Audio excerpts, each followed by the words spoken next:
Good morning, everyone. This is Jennifer Sanchez. You are live with us watching the Wise Morning Coffee Chat show.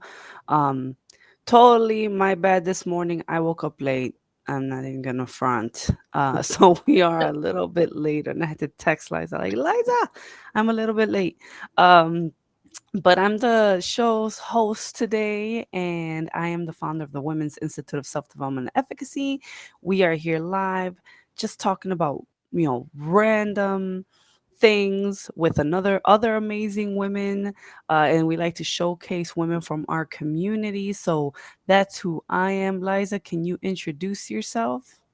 Yes, I am Liza, and I am the director of Simply Destiny, a not for profit organization that promotes mental health awareness in teens and youth in memory of my daughter Destiny, who I lost in 2010. And I'm also going to be starting my first year as a CPS teacher. I'll Nice. be teaching fourth grade, so kind of nervous, kind of excited all at the same time. And I'm also a mom of three and soon to be a wife. Ooh, you got a lot. I forget, like, I should be saying, like, mom of three, I'm this and that. And I'm like, oh, I forget.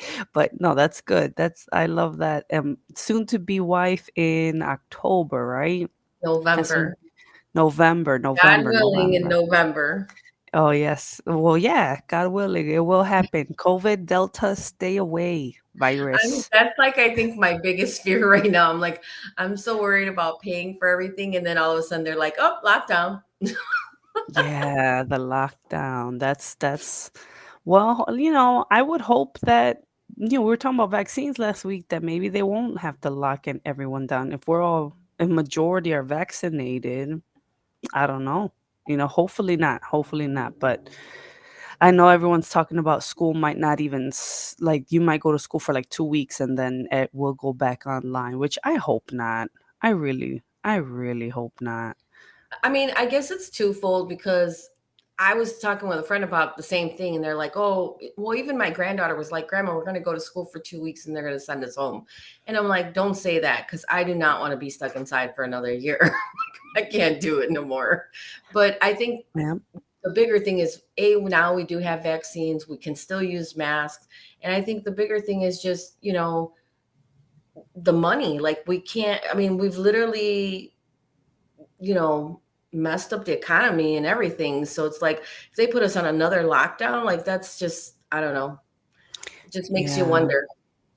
Yeah, that's a good point. So many businesses did close down.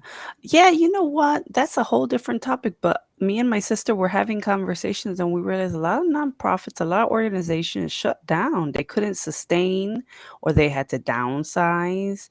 A lot of businesses had to downsize. Like, not everyone was able to pivot and go into something completely new, especially if there was no like funds available for them, especially if they're nonprofits, right? Like, it was a rough time. So I really hope they don't shut down. I'm in agreement with you, Liza. Like, I'm trying to hold on to summer for dear life. Yeah, exactly.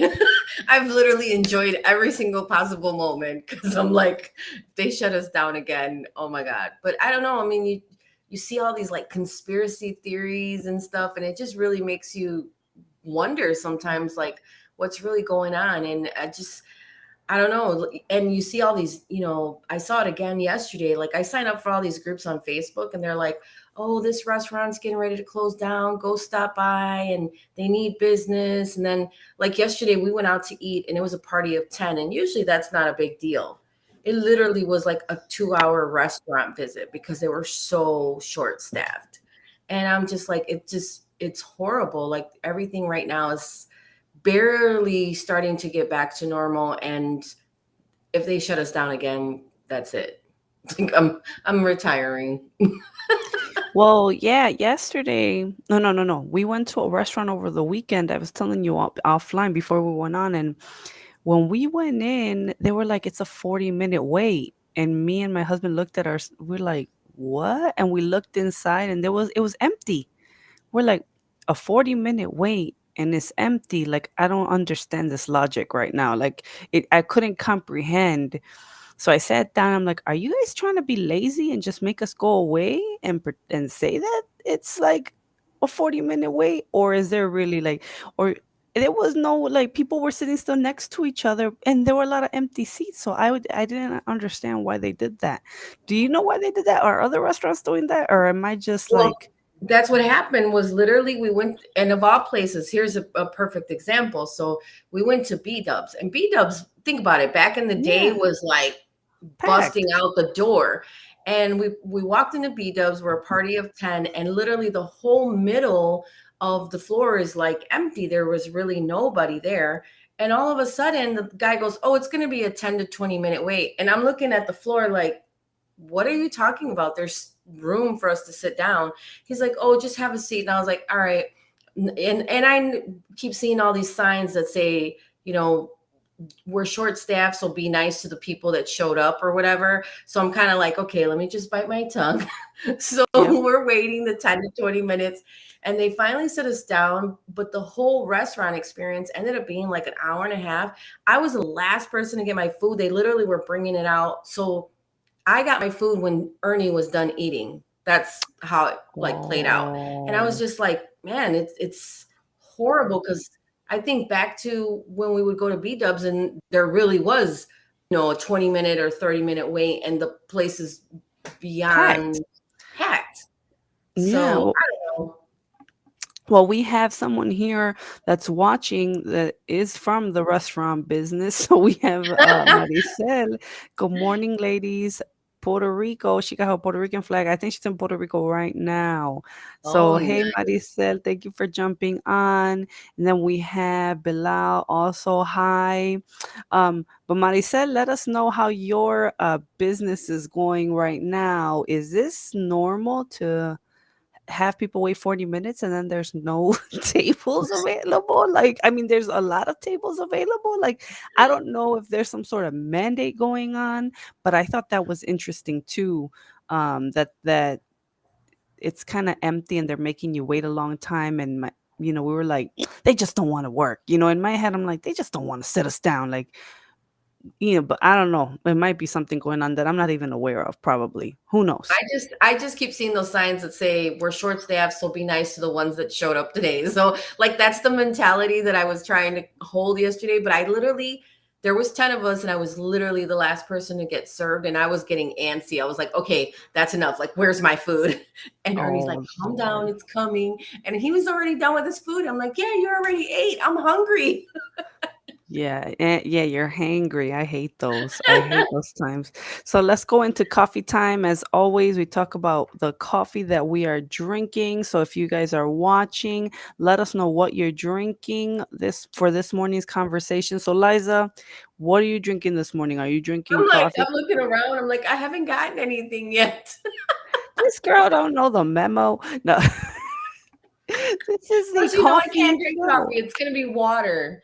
My Yes. favorite go-to, water. Water. Well, the water it is. I don't even know what I'm drinking this morning. I think I'm drinking like a morning rush. I think that's the coffee. It was like morning rush, the nice brand from Walgreens. That's Oh, what I'm okay. drinking this morning. But the funny part yesterday, no, we went on a run on Sunday. I don't know if you saw the pictures, right? Me and Yes. Mary Yee, we went running. And then there was coffee. They were selling coffee. It was Stan's Donuts. So they're selling coffee. So Mary's like, oh, you should buy the coffee. It's right there and you can promote it, on your show on Monday. I was like, oh, you're right. I could do that. Right. Tell me why I bought it. Didn't realize I bought coffee beans. No, I didn't even look. I just snatched, gave him my card, didn't realize what I purchased. Now I got this $12 expense is now like another $20 expense because I'm like, well, I'm not gonna return the coffee beans now. Now I gotta buy a coffee grinder. So now I'm on Amazon looking for like a coffee grinder, bean grinder. I don't know if anyone knows a hack, but I'm like, I gotta buy a coffee bean grinder now so I could drink my coffee from the donut place. So that's fun right now. So here's a funny story about that. So I don't use the coffee machine here because it's Ernie's, and I can't say her name out loud because she'll turn on and start talking. I'm sure you know who I'm talking about. But the coffee machine, Alexa? There she goes. Cancel. Oh, you're like my The coffee sister. machine only works with her. That's how it's set up. That's So I don't creepy. know how to use the coffee machine, but we have the coffee bean. We don't He doesn't use the instant, it's the coffee beans. But like it's so to me, it's too fancy. I told him the other day, you got to show me how to use this because I can't make any coffee when you're not here. Usually I only drink coffee when he's here.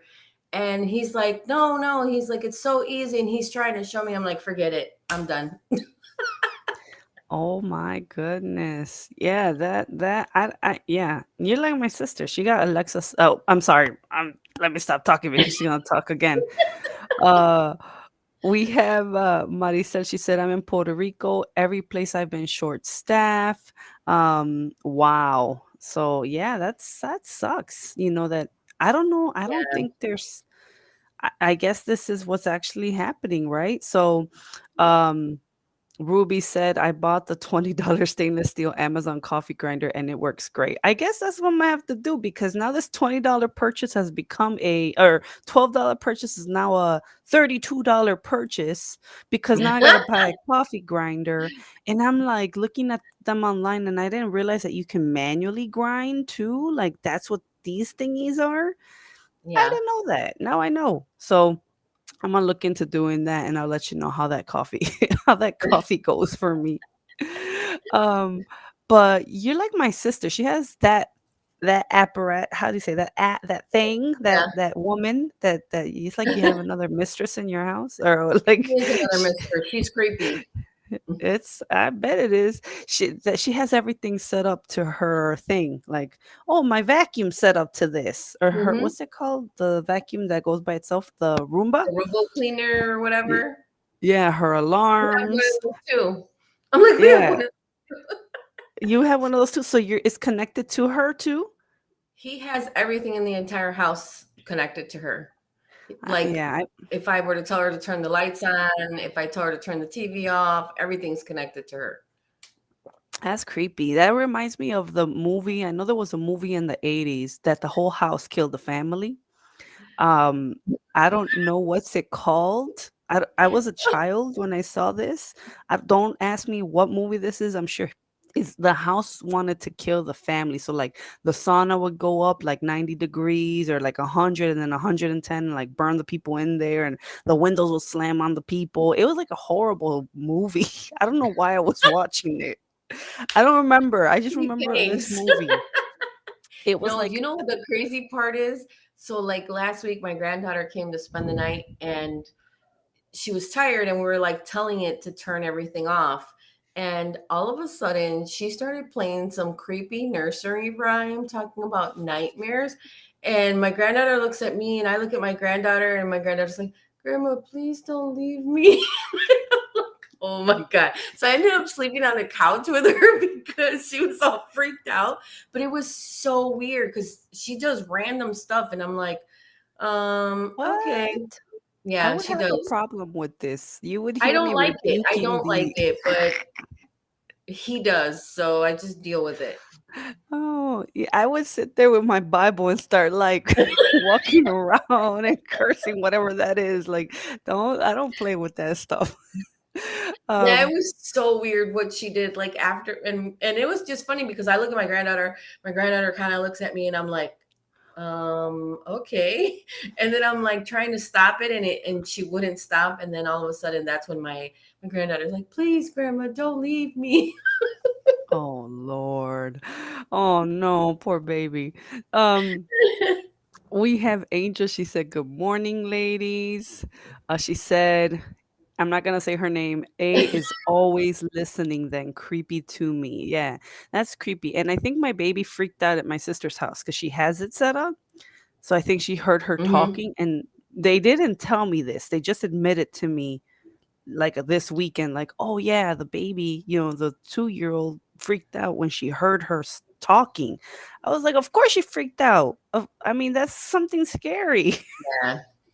Yeah, no. I mean, technology has its good points. Like honestly, another example, my friend had a party this weekend and literally the cameras caught this guy literally walked up on her. She left all bunch of stuff outside from the party because it was late.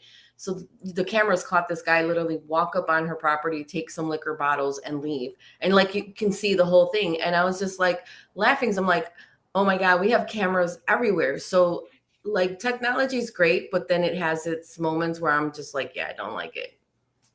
Don't like Yeah. Yeah. Well, yeah, I agree. There's some positive things about technology, and then there's some things that you're like, no, we can't have that. So we have want to say good morning to Mary Segura. She said, good morning, ladies. And then we have Mary Yee. Hello, ladies. We call it the robot. I like that we can talk in and not have to fumble for light switches. Yeah. Well, that's cool. The whole like turn on, turn off. I just remember like in the commercials, the clap on, the clap off, right? Like clap on. I don't Okay, know that if you was guys old remember school, the girl. I know. It is old school.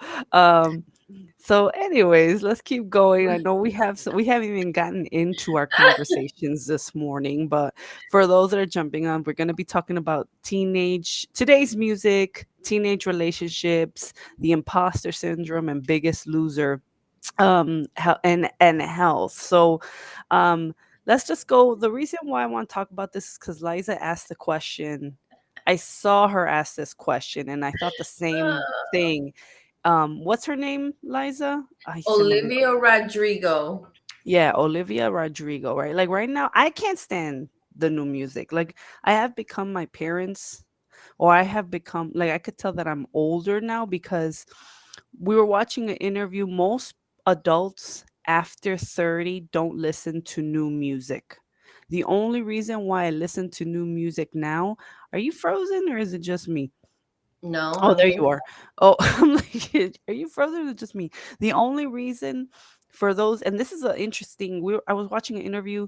I didn't know that most people after 30 don't listen to new music. It's only like 1 or 2% of the population. The only reason why I'm listening to like the new music's because of my daughter, right? The only reason why I know new people is because of my daughter. She knows who the new music is. And then I tell her, she's like, Mom, can I play my music? I'm like, don't play your weird aesthetic stuff. Like whatever she calls it. She's like, Mom, it's so aesthetic. All that stuff. I'm like, all that weird, like hippie, new age hippie stuff. I don't want to hear it, you know? Or she calls it TikTok music. So I'm like, Olivia Rodrigo, poor girl, she must have had her heart broken. I feel so bad for I feel so bad for this little girl. So, because all she's the only one on the radio. I feel like that's all I hear at this point, right? Like you're hearing it's like 5, 6 songs. So let me share this comment here. Angel said, my cousin has Alexa on everything. They had a baby, and the baby responds to the name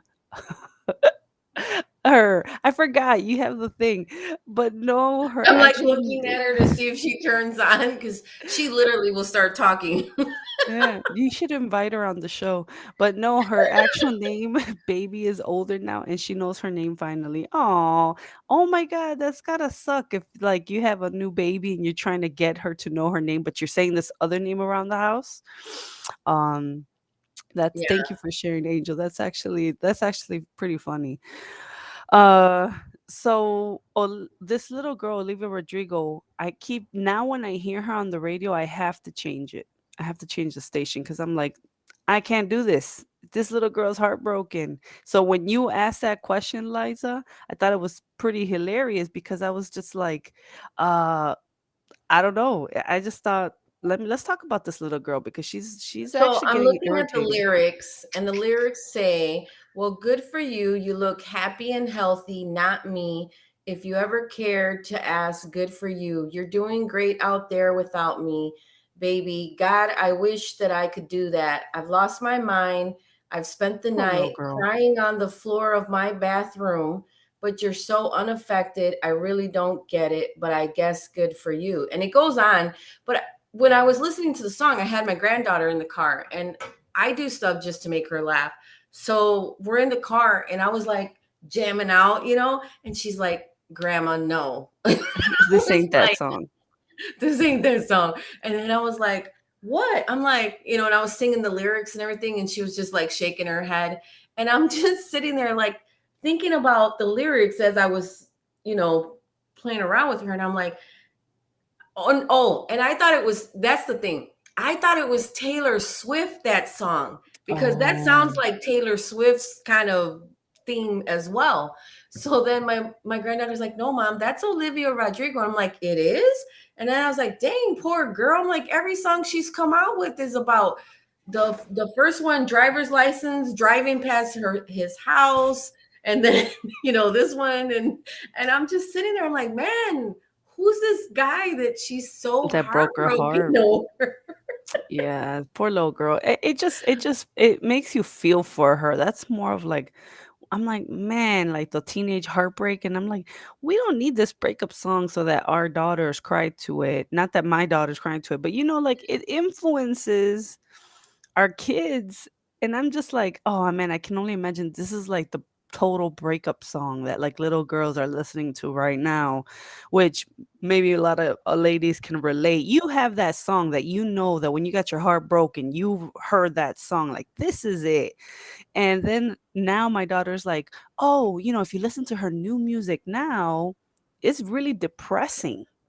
And I was like, "What?" She's like, "Yeah, it's just depressing music." And I'm like, "What's up with this music nowadays? Like, I can't handle this like depressing, like everything's sad." And I'm like, and I know maybe Liza, you could talk about it because you're all about those stigmas with the organization, right? But I tell my daughter, like, don't play your sad, sappy music around here. I don't want to hear all that stuff. Like, I need some positivity in my life. So all this new music sounds sad. Well, that's why I was thinking about it, because like I really, when she told me that, I honestly thought it was Taylor Swift, because that's who it reminded me of, because that's how Taylor Swift got after a while too. So then I was like, man, this poor kid, like she's been through some stuff, and it does leave, like you said, I work with teenagers especially, so it makes me, think about things like that, because I had a relationship, even with not a relationship, a conversation this weekend with an adult, and we were talking about grief and relationships, and people don't realize that anytime you lose a relationship, it doesn't matter if it's a friendship, husband, a wife, boyfriend, whatever, somebody dies, that's a grief. You're grieving that A relationship because loss. it's no longer there, that loss. And so, when I was listening to the lyrics, I'm like, man, this girl's been through it, and I don't know how old she is, but she's young. But 16, yeah. I'm like, this is, not what shouldn't feel those things, but how do we get past those things? Because you're right. Then eventually what happens is, if, I know personally of situations where teens have taken their life because they're grieving that loss and they feel like they're lost. So it's like, how do we get past that? But it just really, I don't know. Like I said, my granddaughter's about to be 13 this year, and so I'm constantly trying to like have this connection with her, just because I want her to know that, like, hey, if you're going through something, you need somebody to talk to, whatever the case is, I'm here, but because another person I had a conversation with this weekend said, most kids can't talk to their parents. So Mhm. that's something to think about too. Like most kids can't, they don't have that same confidence to go and have a conversation. And hey, I'm depressed. I'm feeling this way. You know, these are normal feelings, but how do we talk about them? That's Mm. just something that I've always thought about. How do we talk about those things? Yeah, that's so true. And I guess as parents, we need to pay attention to the signs. I think sometimes parents are so consumed or into their own personal lives that they're not paying attention to their own children and see what how are they behaving, right? Like I love they say this all the time in parenting classes or any like the art of listening classes or anything. Like, you don't ever say how was your day to your kid. Like, you don't just say how was your day. They're going to say fine. That's not a question that you ask anyone to really know how their day was. I don't know what book it was that I was reading, but and I was like, that's something that we don't say how was your day. It's like, what did you learn today? Tell us something that happened today, right? You ask those type of questions to get them to speak to you, right? Because if you just say, "How's your day?" they're gonna any kid's gonna be like, "Fine, it was good," and they're not really gonna open up, right? So that's something that I just thought about. Like I always try to be like, "Okay, what did you do today? Tell me what happened," right? Um, but pay attention to the signs. Us as parents, we get so caught up in our own drama that we forget like there's little human beings with emotions in our house, and if we're Well, not paying attention. yeah, if we're not paying attention, well, I my biggest thing, and this is something I've learned over the years, I always tell the kids, you see and you know the actions of your child better than anybody because you see them daily. I can tell now when the kids walk in, I can be like, "What's wrong with you?" And they're like, "Nothing. Why?" And I'm like, Mhm. "Because your face shows it." And then they're like, and then before you know it, they kind of like let their guard down and they start chit chatting away and telling me, "Oh, this happened today, and my mom said this to me, and blah blah blah." And I'm just like, okay, but even in the mental health class that we teach, they tell you to ask the question. Don't say, "Do you need somebody to talk to, or are you okay?" Because like you said, they're going to say, "I'm fine, I don't need anybody to talk to." But if you ask them that question, "Are you feeling suicidal, are you feeling whatever?" Then it opens up a whole nother conversation, because Yeah. you can't just say, "I'm fine." Yeah. And so those are things to think about, especially with teenagers, high schoolers. They're getting to those ages where, you know emotions, hormones, fitting in, social norms. Like, it's a lot to take on at that age for sure. Oh, yeah, it is. And then now I'm sitting here like, oh, they're gonna go back to school. Like now my daughter's in the age of like, I want to dress up and look a certain way, and I'm looking at all these TikTokers and Sheen is like her life at this point, and I'm like, bro, really? Like this is, and I think we talked about it. Didn't we talk about it? Like when we were in school, you compared yourself to the most popular girl in school and dressed like however she dressed, right? Like now it's gotten into a whole nother level, and I'm just like, I can't, I can't do this. I can't, like, this is driving me nuts. Oh, and I took her to the store because she wants a specific look. So I'm like, bro, I'm not bothering you. Like, I'm not gonna ask you what you want. Go in there and figure it out. Like, I'm like, you need to like assert yourself and get what you need. And she was bothered by it. She's like, Mom, you didn't help me. I was like, no, you have this whole look you're looking for. If I suggest anything, you shut me down. Like, I ain't going through this. You figure out what you want, show it to me. If I approve it, we buy it, and that's it. I'm not doing this about like, oh, how about this, mija? No, I ain't doing all that. I don't got time for that. You just pick what you want and we'll go from there. I don't have patience. Well, that's the thing. My granddaughter's in the grunge look, is what I call it, because it's the big The grudge. sweatshirts. But she's already at that age where she's self-conscious. She's body conscious, everything. And even my daughter said the other day, I took her swimming. My daughter's like, "Mom, she's not going to go swimming. She won't get in the pool." I said, "I'm taking her swimming because that's why all these kids have been sitting around on the couch for the last year, and they got bigger. I mean, we all did. So it's not a bad thing." So I took her, and she's like, "She's not gonna get in the pool." I'm like, "All right, whatever." But we got to the pool, and it was a private pool. So there really wasn't a lot of people. So she did get in, and she Oh, didn't even want to nice. get out. Once she got in, she didn't want to get out. But it's like, you know, we just kind of throw our hands up like, "Oh, okay, whatever." But my granddaughter's in that grunge look, and I hate it because I'm like, she's so pretty, but she's so worried about what she looks like in those clothes because, like you said, now she's comparing herself to all these other thin girls, and she's not thin.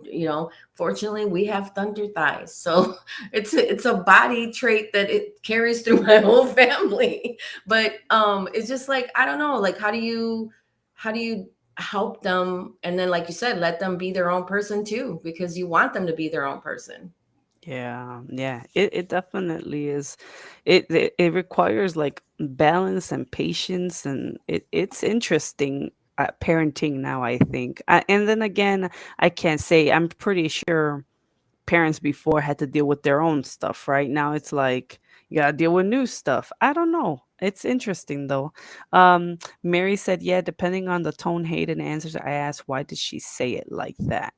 So that's good. And then Maricel said, "I'm traveling with my 15-year-old granddaughter, and I took her phone away so she can enjoy the island. It's crazy how much they have to say once they disconnect from the normal routine being on the phone. Yeah, even we have to disconnect. I can Oh yeah. only imagine like a little one, someone younger to having all that access to information and technology.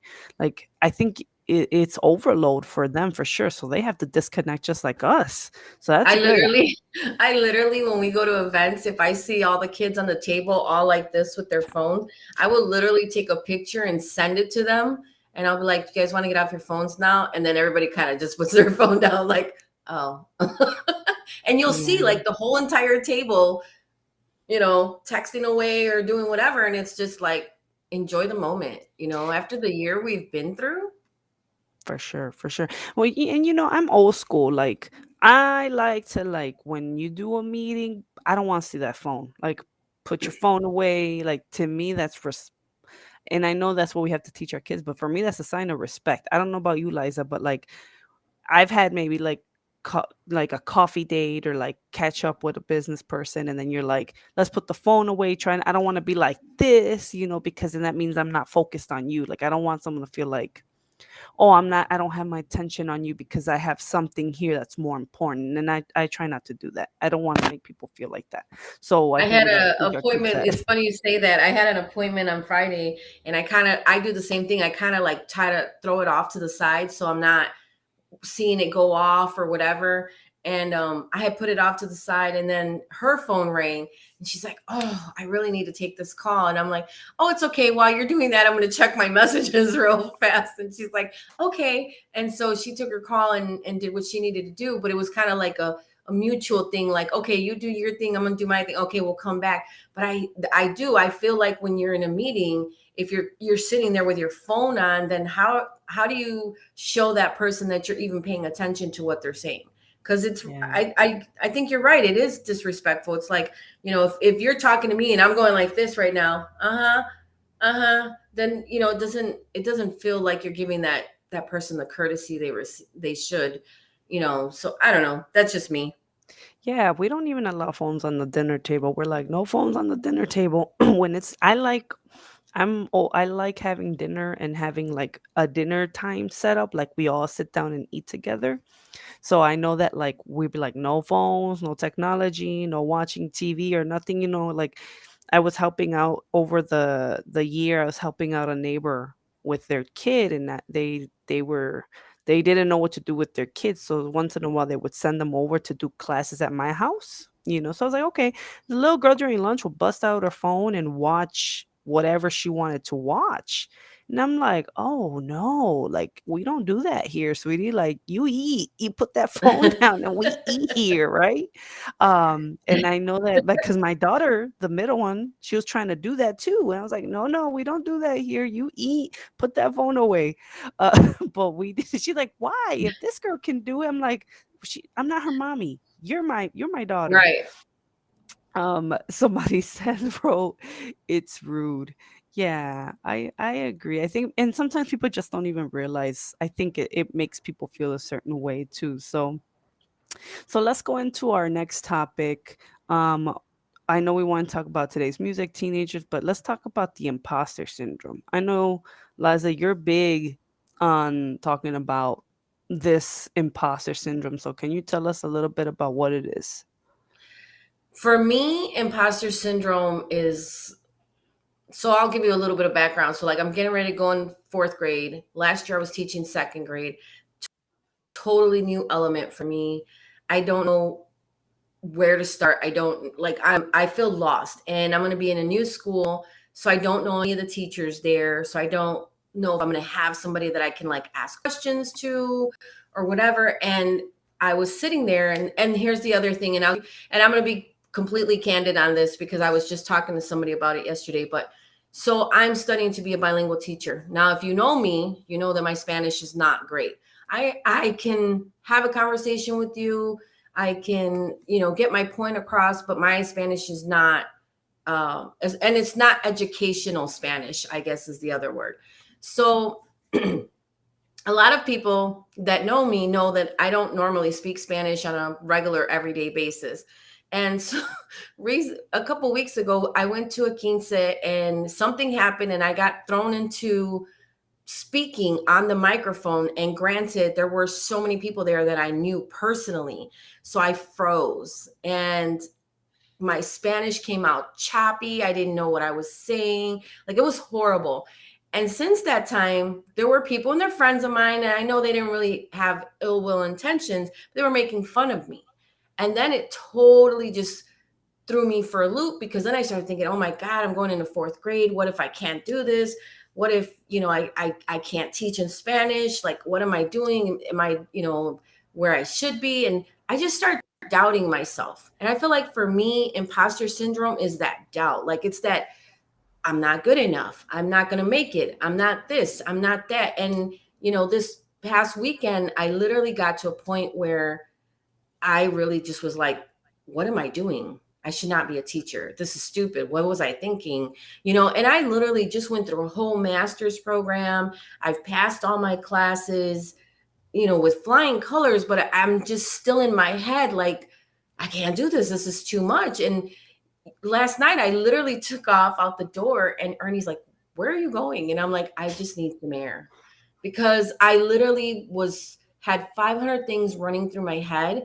And I literally was to a point where I wanted to cry because I feel like Mm. I know that I'm smart enough. I know that I can do that. Usually when a challenge is thrown at me, I can do it. But there's usually a lot of doubt and fear and just so many emotions that go into it. It really just makes me feel like I'm this different person, an imposter, because I Mm. have that voice, that imposter voice, literally sitting here telling me in my head, like, you're not going to make it. You're not good enough. What if you fail? What if you say the words incorrectly? And it's an ongoing battle with myself that I've picked up this year. And I think it's just because I feel like, am I doing the right thing? Yeah, and I don't think you're the only one. I think a lot of us struggle with this imposter syndrome. Maybe some people haven't identified it or called it as such, but I did find a definition for those that want to hear the definition. It's imposter syndrome is loosely defined as doubting your abilities and feeling like a fraud. It disappropriately affects high achieving people who find it difficult to accept their accomplishments. Many question whether they deserve of accolades. So, um, it's very common. I've heard of different workshops and presentations about the imposter syndrome. Like, I think a lot of times you're like, can I really do this? Am I really capable? Right? And I've felt the same thing with you, Liza, with the Spanish. Like, hey, my Spanish isn't perfect. And even if I did speak fluent Spanish, it's gonna be rancho Spanish. It's my parents have an elementary and high school well, my mother just graduated, but like growing up, they only had an elementary school education from Mexico, right? Like, oh, where we're from in Mexico, it was like, oh, you got to go to work. School wasn't valued, right? Because you needed to feed mouths. You needed to work in the my grandparents had fields and they did farming, and I think they grew agave, so they needed their kids to work. So that's my Spanish comes from them. Even then, like, I've gone to the Mexican consulate, and when you hear their Spanish, I'd be like, bro, slow down. I cannot keep up with you. Whatever you're saying right now, I cannot keep up with you. Like, you gotta remember, I'm Rancho Spanish here. So I can only imagine, I know how you feel because I felt the same way. I don't know how others feel, but we feel like we're not good enough. We can't speak good enough. Or you, like you said, you have your master's degree. You've worked in how many years doing mental health advocate? Is it been 10 already or 15? 10 years. 10 10 years. years? Yeah, 10 years working with kids. Like, you're more than capable of being a school teacher, right? But we're sitting here like doubting ourselves. Like, no, I can't be a teacher. I can't do this. I can't do that. So I think it's good to identify what we're feeling for sure. Ruby said, I experienced the most. imposter syndrome in corporate as a first generation professional. That's a good one. I think a lot of people also experience that. And then being the only person of color sometimes in these companies, that Oh yeah. also that also can um that also can make you feel like you can't do the job. Um Others talked about Ivy League education and lake houses. I was like I would have been like, I got CPS education. Well, that's the thing. It's pretty much what you just said too. The funny backstory behind my Spanish is my mom was dark skinned and she grew up in times where there was still segregation.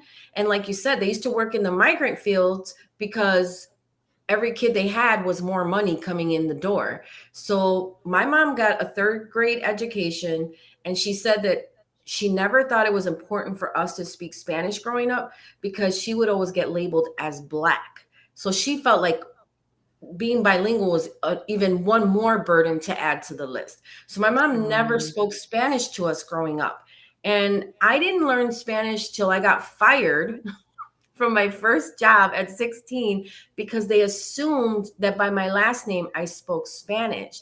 And this wow.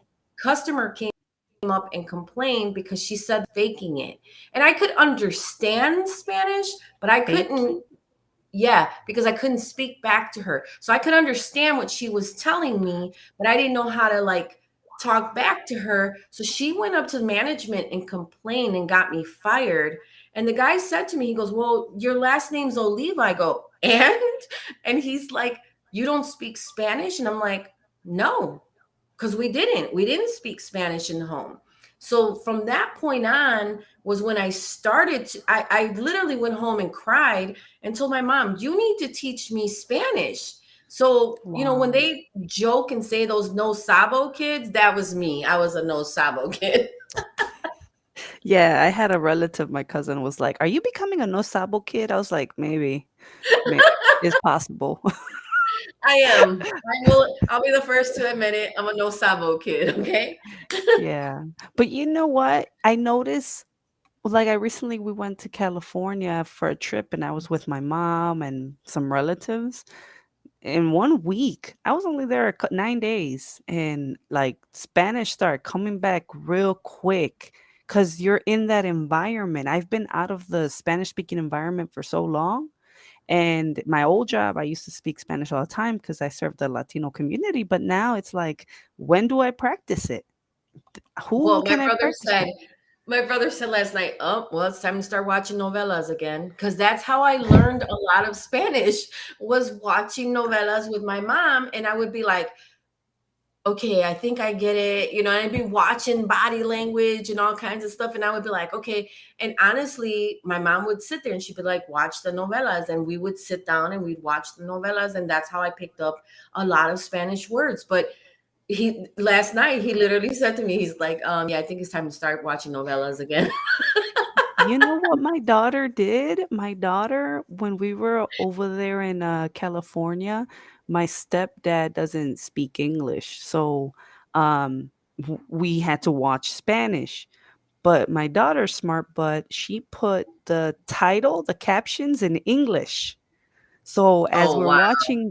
as we're watching the movies, she can read everything that's happening, and she likes watching anime anyways. She's into the anime stuff. So she'll sit there and read Japanese, like what are they saying, and like I'm kind of glad she does that because then I don't have to watch because I'm not trying to read, I'm trying to read my own stuff. So, yeah, I think maybe that would be a great idea even for us to like watch Spanish and put the captions to practice. Hey, at this point I'm running out of options. So Yeah. Angel said, watch novelas. It helps. I haven't seen a good novela in a very long time. Like, I wouldn't mind watching a novela.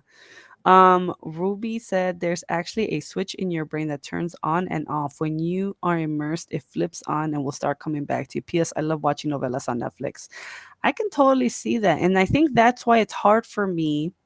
And we were talking about this in another, I don't remember which other one, but it's like I can't switch easily, like Spanish, English. Like it's hard. Like my mind is in English now. So it's like, oh, let me see how I translate that in Spanish and think it and then say it, you know? Well, and that's the thing. Uh this program is essentially dual language, so both languages. And so then that's why I was like, oh my God, what am I doing? Like, what did I sign up for? How am I going to do this? Because I tend to do that, is where I'm talking away in English and then I got to switch it up. And then all of a sudden I got to think about what I'm going to say, because now I got to get my brain back on track. So I know.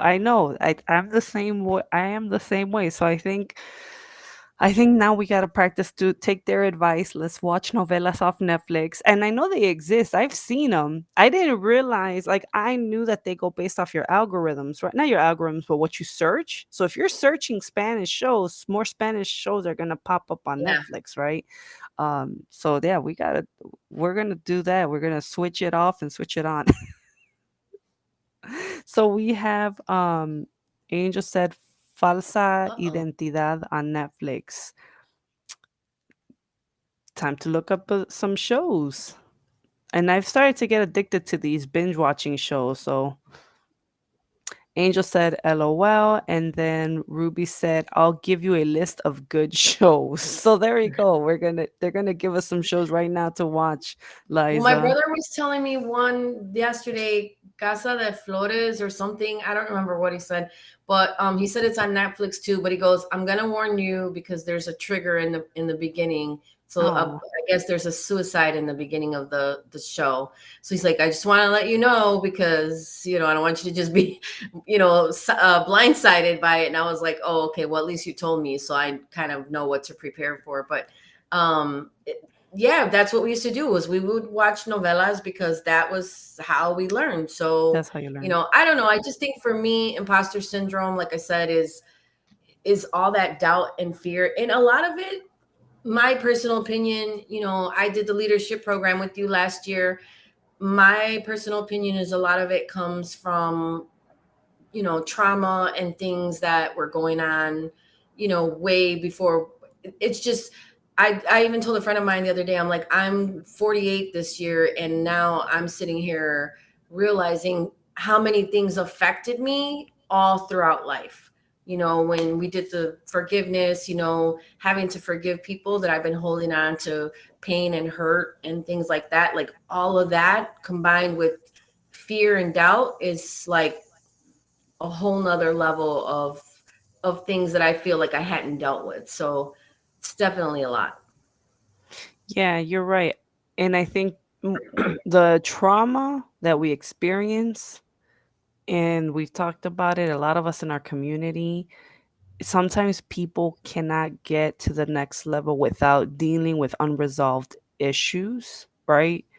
Like trauma will hinder us, and we see it, we've seen it, I've seen it, where like women can't do a certain thing, or you think as a coach, you're like, oh, right, like everyone is capable of doing this, right? But you forget that people have gone through some serious, life is hard, people have gone through some really messed up things. And if we're not aware of that, or we're not conscious of that, or if we're not even like, we don't empathize, sometimes I had to like check myself, because like not everyone's capable, right? Because of the trauma that they experience. I saw this great meme.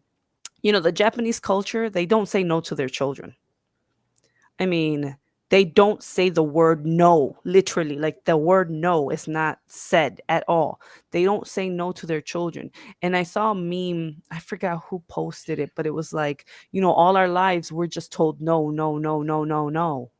And what does that, growing up, you think, well, dang, I can't do this because no, you can't do this. No, no, right? Like, I think now I try not to say no. I try to say we can at this moment. It's not possible. Not the word no, because I don't want my girls feeling like, oh, I can't do this. And now I wonder, like, maybe that's why the Japanese, they're so far advanced. Like they have technology that we're like super far behind, right? Like Yeah. we're like 10 years behind Japan in the technology world. Like I forgot what class it was that I took. Like they already have technology out there that we won't see 10 years from now. That's crazy to me. So it's interesting that when we're talking about imposter syndrome and like the trauma and these things affect us, and we got to identify it and work through it. I um think though the biggest thing, like I realized over after doing the leadership program and everything, I think the biggest thing was I realized how much stuff I was still suppressing. I wasn't like I felt like I was in a good place, like you said, I was in a good place, but I was still suppressing a lot of things that I didn't realize were underneath. So then when I decided to go back to school and when I decided to get my master's and when I decided to teach, then all of a sudden all this stuff came to the surface because now I'm like, can I do this? Can I not do this? Am I good enough? All this. And I really feel like a lot of that came more to the surface because of it. mm, yeah. And that's why we got to be careful. Even when it does come to the surface, be ready. Like, hey, if you need therapy, if you need resources, this is where you go. Like, because it could be really triggering some things that we discuss, you know. And I think I love our community because it's all about healing. It's all about growing. It's all about evolving. Um, I know with the online platform, it might be a little bit different. I know it's changed because of COVID, but even prior to that, that's all that we were about. So um I like this conversation. So let's go into our next convo. I know it's 8:36. So biggest loser and health. So Liza, I know you did a video inside our private community. Um and you were talking about your health. You were talking about biggest loser. Can you share a little bit about what you said?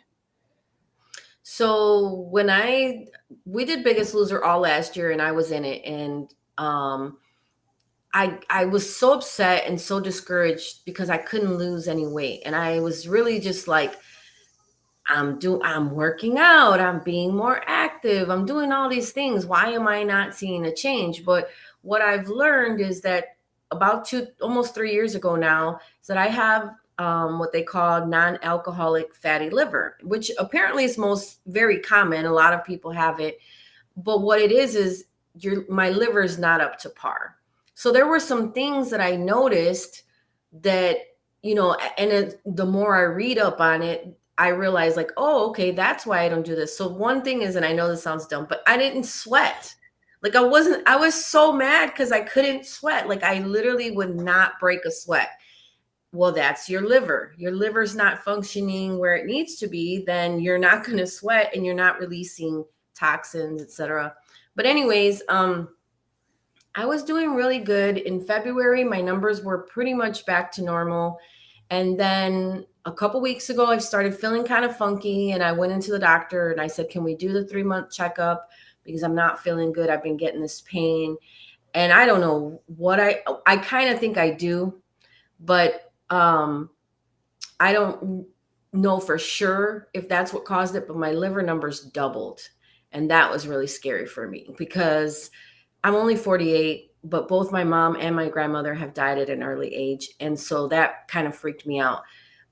So I literally just started doing more research, etc. But the video was more about just not giving up because, you know, I went, TikTok made me do it. I went out and bought a sauna suit, did all these different things. But I went to the gym on Friday with my daughter. I was breaking a sweat, Oh, nice. and then I went to the gym on Saturday with Ernie, and I came out drenched. And that is the first time in like years that I've ever come out like I was like, take a picture. And he's like, you can't take a picture. I'm like, take a picture of the sweat. I got to send it to Mary because Oh, literally I was like drenched in sweat. And for some people, they're probably like, oh, that's gross. But for me, that was like an accomplishment. And I really feel like the Biggest Loser, the leadership program, all the accountability is what has kept me this far. So for me, that's what the video was for, because if you're looking for accountability, you're looking for people to like, be there and cheer you on, like this is it. But our health, same thing. Imposter syndrome, trauma, everything. I feel like Mom didn't show me how to cook healthy. Mom didn't feed us healthy because I can remember the stuff we ate, Mhm. growing up. But it's really about just breaking all those generational patterns that are really not good for us, So Yeah. that's where I'm at. Yeah. So let me share the comment that Ruby shared, and then we'll go into the biggest loser conversation more. I think this is from the last topic. There are some arguments that say imposter syndrome is an inaccurate term. In some say it's systemic bias, that is the root that makes us feel excluded. We don't see representation, and that's why we feel like a fraud. So I could see that also being a reason, and I guess that's why there's different arguments for that also. So if you are the only Latino and you are like in corporate America, like Ruby said in an earlier post, and you feel like you can't do something because you're the only woman of color, we're already minorities and you're women, like, yeah, I could totally see that also being a reason why you feel that you can't do something. So that makes total sense.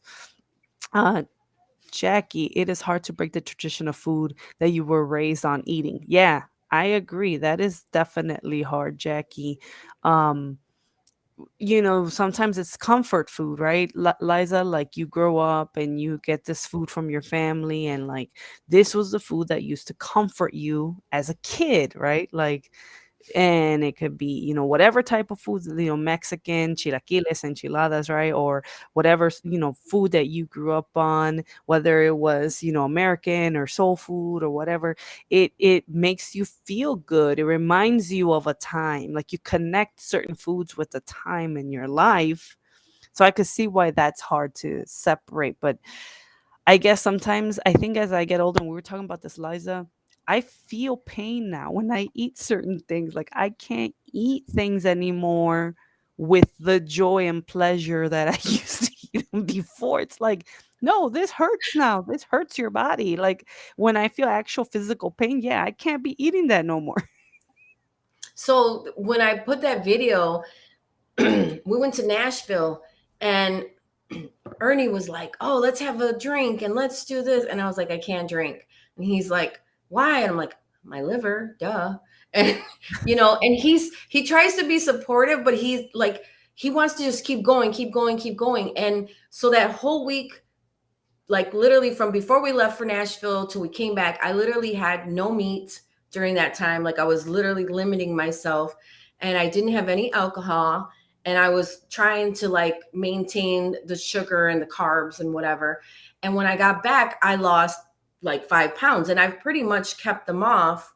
Um, but then Nice. this weekend, we had all these parties and we had an event yesterday, and I literally, we went to B Dubs yesterday because I was starving, and, we were just like, oh, let's go to B Dubs with the kids.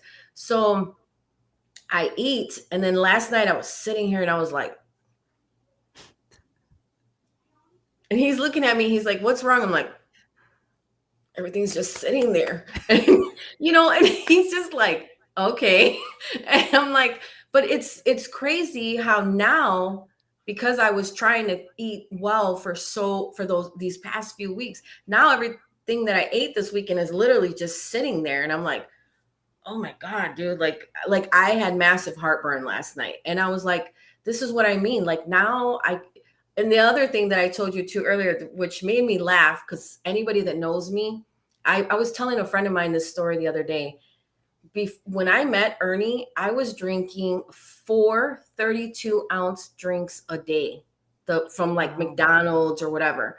And I would have one for lunch, breakfast, dinner, and when I got up. Like I literally was drinking pop all day. And so the last few weeks, I haven't had any pop. And yesterday, I had to have a pop because my sugar started to drop because we hadn't eaten yet.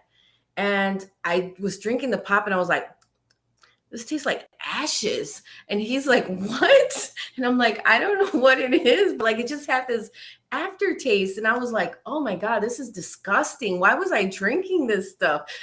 Because I've been drinking is water. And like I said, it just really makes you realize like how much garbage we eat daily. And Yeah. we're not getting any younger, or at least I'm Y- not. Yeah, well, none of us are. We're all growing, we're all getting older, and we got to take care of ourselves. And you're right, your palate changed. If you stop drinking, think about it. Like, if you stop eating a certain thing, when you eat it, your body's going to be like, what is going on? So, more power to you, because I remember when you used to drink a lot of pop, and I was like, that's a lot of pop to be drinking. I Uh, literally lived off of McDonald's Coke. No joke. wow. And I guess it's a growing process. We're all growing, we're all learning. And I see Maricel's comment here. She said, I see myself getting bigger and bigger, but I believe when it's your time or that one moment to change your body is when I will see results, like the time I'm about to go and take care of my teeth. But that's another subject. Yeah, I think we don't want to lose yeah, I mean, something's going to inspire you, something's going to want to make you make that change, whatever the case may be. Whether you listen to someone, you watch someone, someone inspired you. Like, I mean, the only reason why I've started getting into running is because I went to a marathon, a live one, and I watched. That's literally, I hated running. If it wasn't for that, I wouldn't have gotten into running. Like, if I never went to go see that runner run, I would have never gotten into running. Like, that made me do the change. In the last few years though, like being with the Biggest Loser and all this other stuff and just the health journey, like I went out, got new like running shoes, you know, started buying like a little motivational water bottle. Like there were little steps that may not even seem like anything big, but for me it was like, okay, I'm in that mindset. Like my mom died at 58, my grandmother died at 35. That has always been my biggest fear, is to die at an early age. And so Mm, when she said my numbers doubled, I was like, okay, no, I can't. I still have life to live. I want to, my son is 18, my granddaughter's 13, my grandson's going to be 1. Like, I don't, and not that it's my option, because in the end, God's going to know when it's my time to go. But at the same time, I don't want to just throw in the towel and be like, eat whatever, because I'm gonna die anyway. So yeah, no, for sure. We don't want, we definitely, I think, you had that situation with your family. So if that's what keeps you motivated, it makes sense. Something has to motivate us and give us that desire. So let me share what Biggest Loser is for those that are watching. Liza keeps mentioning Biggest Loser. We have a sub community. It's a really small group. We usually don't have more than 10 to 15 plus people in that group. No, definitely we don't ever go over 15, but it's really small community where we just challenge ourselves to lose weight or lose inches or gain muscle mass. Like, that's all that group's about. So we're strategic in that post where we create content every day where it's like, okay, well, you got to weigh in every week. You share what you're drinking, you share what you're eating. It's kind of an extra form of accountability.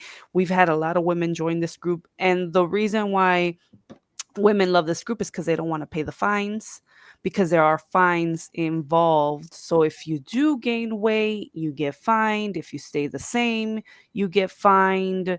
If you miss a weigh-in, you get fined. The easiest, so there is a pay in, right? You have to pay to get in, and then once you're in, you just try to avoid the fines. As long as you're losing weight, eating healthy, you'll drop weight. And we've seen it. We've seen women drop 20 plus pounds in this community.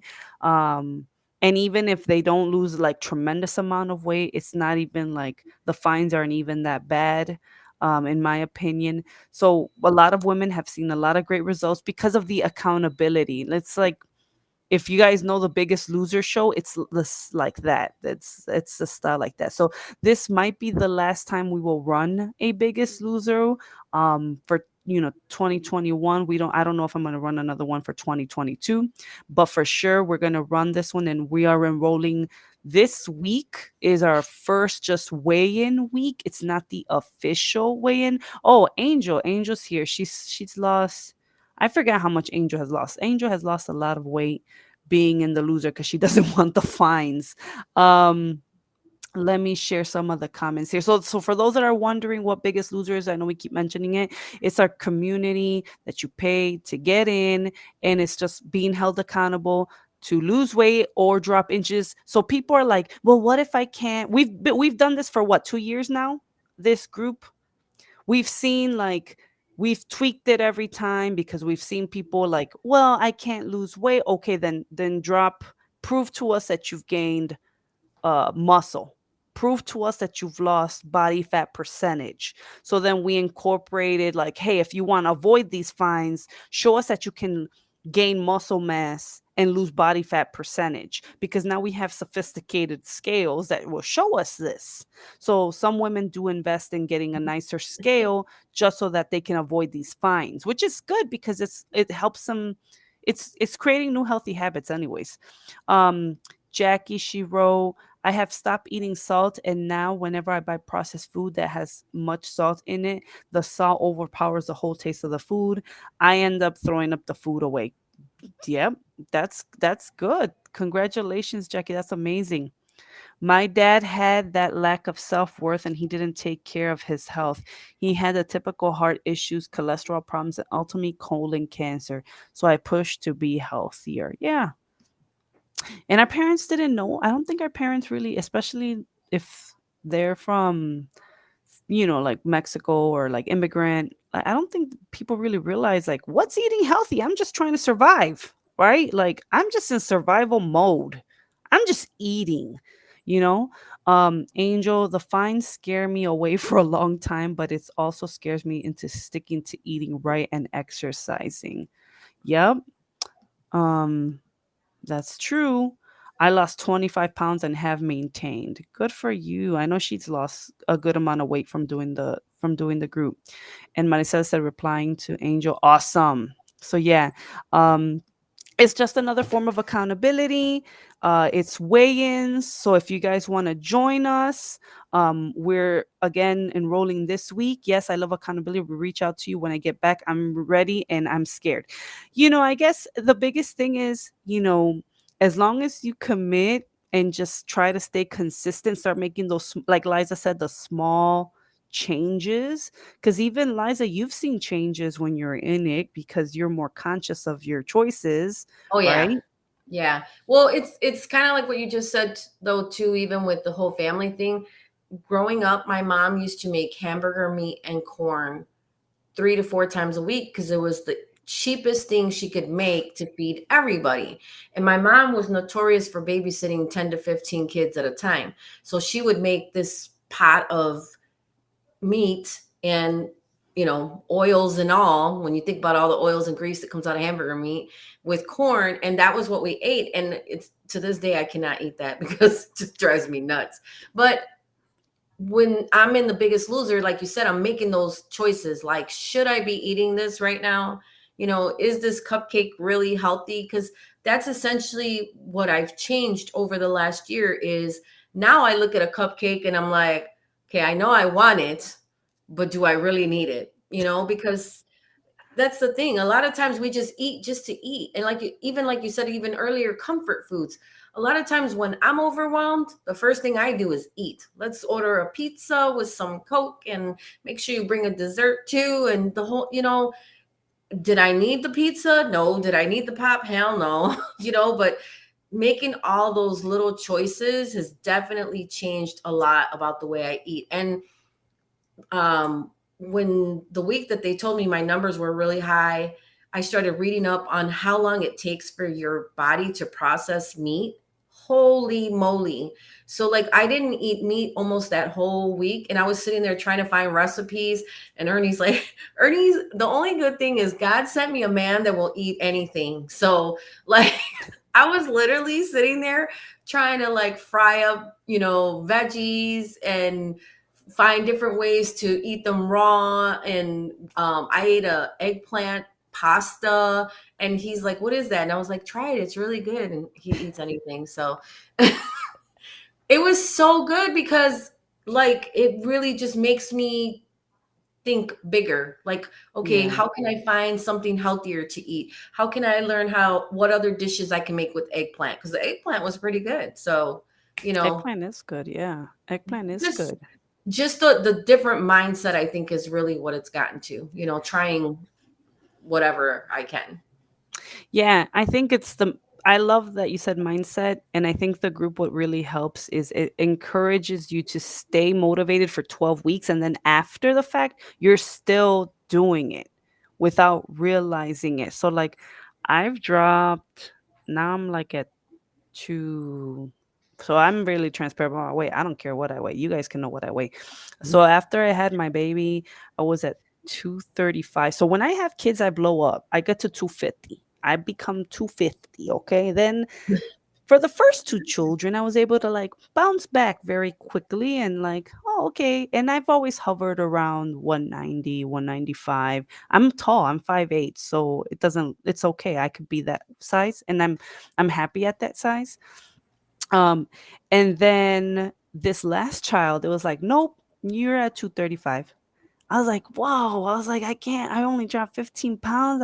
And so I've been working that off. So now I'm at like 210. I feel like I've hovered around 210, 212 now. So I need to jump on this so I can drop these last 15, 20 pounds because I'm playing games right now. So, so it helps me. Um, Let me share these comments. Angel said substituting food is so helpful. Maricel said I can change and work with products from Ponce. Wow, I'm getting excited. Uh, we have Mary. She said it takes forever to process meat. It does, yeah, for us to process meat. You're going to help your hubby live longer. Yep, that's a good point. That's a good one. I think our family gets healthier too. Yemla says, "Hi ladies." Hi Jemile. Maricel said, "I'm 220. I'm at the weight of my last pregnancy and he's 21." Maricel, I think we all need those kicks. We all need those kicks because I need a we just need the accountability. So that's why we started it. That we're all going on into 2 years. We've seen a lot of women lose weight. Some women like the competition too because we show the numbers. So we don't publicly display the numbers because I know some women are iffy about like don't show how much I weigh publicly, but we will put it in that group. People will see the numbers come down. So I think you guys will enjoy it. Eliza's enjoyed it. I've enjoyed it. It's fun. It definitely, like, one thing that I do, Liza, is I don't if I'm trying not to eat, parties are not going to have salads. I've realized this. This summer I learned like most people don't put salads out. I put salads out at my parties, but most people don't put salads out at my parties. So at their parties, so I eat before I go. I don't even eat at parties sometimes because I'm like, you know what? I don't trust some people here. Love them, but I know they ain't gonna have a salad. So I'll just eat before I go, or I'll plan my meals because I know that if I go, I'm gonna eat what they have. Um, Jamala said, I need to stop snacking, but my kids are going back to school, so I'm excited to get back to a normal routine. And Jackie said, accountability makes a great difference. Absolutely. So we'll be sharing if you guys are interested, anyone's interested to join the Biggest Loser that's watching, just let it be known below or on the chat, and then I'll send you the information so you can register. This week is the first week to put in your first weigh-in. Just all we need is just the initial scale where you're starting. There's no penalties involved with it. It's just this is where I'm at. And then by next Monday, we officially start. Like now we're comparing and contrasting and all that stuff. So if you guys need to buy scales, if you guys need what else do we need? Like, like Liza, what else do we Um, need? well, and then that's like what we were talking about earlier, the mindset thing. Because if you're going to change your eating, last time we did it, I bought a food scale so that I could weigh out like my portions and things like that, especially for people that do meal prep. So if you do any of that stuff, to make sure we have all that. But we did the scale, and There were a couple other things that we did. And it's funny because I share an Amazon account with my daughter. So I bought weightlifting gloves the other day because one of the classes that I take with her, they make us lift weights. And she's like, "Look at you buying weight loss or weight gloves." And I was like, "Hey, man, they were hurting my hands the other day." And but it just really makes you think, like I said, for me, it is about a mindset change because I would have never thought before, like, oh, I need to eat healthy, or oh, I need to, buy good running shoes, or what I'm saying, like just the little things that really make a difference and kind of get you motivated. But I told you this the other day, and I told Ernie recently. I'm like, I'm seriously going to put out a line of gym clothes that says this is what trauma looks like, because the only thing I hate is going to the gym and people look at you like, okay, what are you doing here? Like, girl, you need to lay off the cheeseburgers or something, because people just make you Aw. feel so inadequate in some of these gyms. And it's like, honestly, the gym and the working out lately is not just affecting my physical health, it's affecting my mental health. Like, it I've been sleeping better, just little things like that. And you know sometimes I think people take the whole gym thing to a whole nother level. So yeah, he was laughing. He's like, really, that's what you're gonna do? I'm like, yeah, on the back of the jacket that I bought from TikTok, I'm gonna put, this is what trauma looks like. Yeah, and you know what? I think in the gym thing, I really don't think people pay attention, in my opinion, because I sure don't. I'm not looking at people. I'm just in my own zone and focus, but I can see maybe if you're not going all the time, yeah, I could see that being something that you might feel, right? Like you're in there, like, what am I doing here? That's why I like going early in the morning. I think like those fanatics, like the fanatics are like Yeah. at the end of the day, like after work. I'm like, no, I'm early morning. I'm the mom group. My kids are in daycare. Like that's the group I belong to. No, um, but you know what? I don't even remember the fees. The initial fee is not a big fee. I want to say. I don't even remember the pricing. I want to say it's $35 or $40. If Angel's there, she knows. Angel, let me know what the fee is because I forgot already what the fee is to get in. But that it's a worth the investment. You'll spend $35 going to a restaurant. I mean, right now, like I don't even go to McDonald's anymore because they'll cost like $35 just for feeding a family of four and five. Like it's no joke anymore to And then like you have a stomach ache later. yeah, and then you have a stomach ache later. So, for 12 weeks, that's nickels and dimes, So, definitely consider joining. I see a lot of people commenting here. Let me share these comments. Oh, hold on. Maricel said, "No shame. I'm a big girl. I'm a big girl too, and I'm not ashamed of it. I like being a big girl." Um, a notebook to journal your food and log your workouts. Yeah, Mary actually designed this great sheet that we're going to give with everyone, like a tracker. So Mary, she's going to be sharing that in the community if you join, like to put all your initial stuff. You can make notes of how you feel. Um, Mary said, thumbs up. Trauma did this. It's true though. I mean, we eat to protect ourselves sometimes. Yep. I hate going to the gym because I never know how to work those machines. I usually would go to the Yes. classes. Yeah, the classes are good. Um, Jamalet said, "Oh my God, yes, these restaurants are getting ridiculous." Maricel said, "I'm in." Yeah, I love the classes. I love the exit classes at Export because they're like group training classes, and I think right now because of COVID, they're giving them away pretty economical. Um, I really don't use the machines in the back either. I just do the cardio, do the classes, or do the training, the small group training. I know that sometimes I'd be like, I'm trying to be back there because there's a whole bunch of huffing and puffing, and I'm not trying to be part of that. Well, um, I did like a boot camp class with my daughter, like for going on 3 weeks now. We've been doing the boot camp class. Oh my God. Like I seriously walked out of there, legs wobbling. On Friday, I thought I was gonna throw up because I literally was like, oh my God, this is intense. And then when I'm with Ernie, we just go to export, but I don't really do their classes there. But I'm with Yamilet. That's the biggest thing for me is trying to figure out which machines I need to like work out certain parts. And then that's when I feel like people are watching me. Cause I remember one time I was on a machine and this guy literally was hovering the machine, like waiting for me to finish. And I'm sitting there trying to figure the dang thing out. And I'm like, hold on, dude, give me like 5 minutes because I can't figure this out. Yeah, that's why I think the one-on-ones are good at export or any gym that you go to. Like if you do some personal training, you can ask them to show you the machines. I think right now they have like 3 sessions for $100 Mm, in the exports. That's what I saw in an email. So if you go and get some private training, at least they'll show you how to use the okay. machine. That's why I like. That's the only reason why I did it. Um, but this is awesome. I think we're having too much fun right now. I know that we definitely went over the hour today, but Well, this is a good conversation. We like talking about this stuff. We like talking about losing weight and feeling good and healing our traumas and healing our bellies.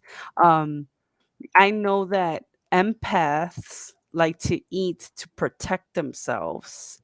Like I was reading a whole empath book, and like sometimes when you have these, when you're considered an empath, right? Like, or if you have these tendencies, like you will overeat to protect yourself from feeling other people's emotions and stuff like that. That to me was like, wow, I didn't realize. Like that to me was like scary. Like I'm trying to put extra layers of fat on me to protect myself from negative energy.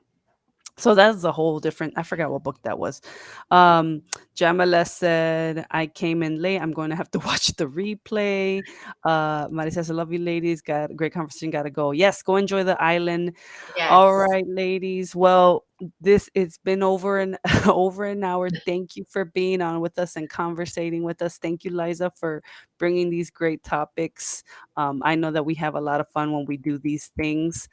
And then I have one more comment here. The only problem that I have with exercise and eating right is you do that for a period of time, you lose the weight, and then you'll stop. All the weight comes back. It's like a tree. It's like if you don't do this for the rest of your life, it's going to, I know there's more here. Hold on. It's going to To be be up and a down up and yo-yo. down yo-yo.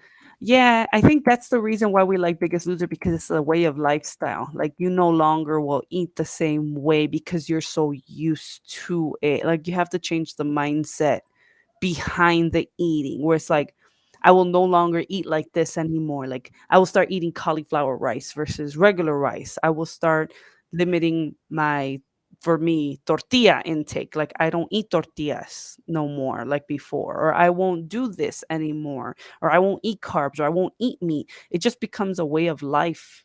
And I think that's why a lot of people like The Biggest Loser. So hope that encourages you to jump on board, Jackie, and join us. Um, so, ladies, thank you so much again. Liza, do you have any final words you want to share? Any promos? Anything you want to promote out there? Just be good to yourselves this week, ladies. That's a great message. Thank you so much.